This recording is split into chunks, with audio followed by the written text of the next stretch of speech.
ஒரே நேரத்தில் 40 பேர் ஒரு சின்ன கொடுத்தா நல்லா விடுவாங்கன்றா கொடுக்குறாங்க. கொஞ்சம் கூட அனுசரிச்சு போக மாட்டேங்கிறாங்க. அவங்களுக்கு டைம் ஆகுது. ஆனால் கரெக்டாக தான் சொன்னார், நீ தான் தப்பு பண்ணிட்டேன். எப்படி அவர் அப்படி தான் சொன்னார். என்ன சொன்னார்?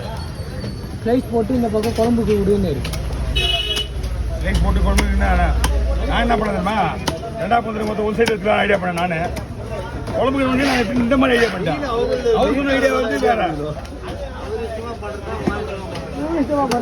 ஓ பார்த்துக்கோ யோசிக்குதுன்னா அவர் சொன்னது அப்படித்தான் நினைச்சேன் நான். அவ்வளோதான் விஷயம். அதுதான் காரணம் யாரு சொல்றது? அவரு நீங்க தான் சொன்னீங்க. அதனால தான் உங்களோட ரொம்ப நேரம் போனை நீ பண்ணிட்டு சொன்னீங்க கான்செப்ட். அவர் என்ன சொன்னா, நீ வந்து இவங்கெல்லாம் மறக்கிறேன். வா இடம் விடுதானே, அதாவது பாவம் எங்கேயாவது வீடியோ எடுப்பாரு.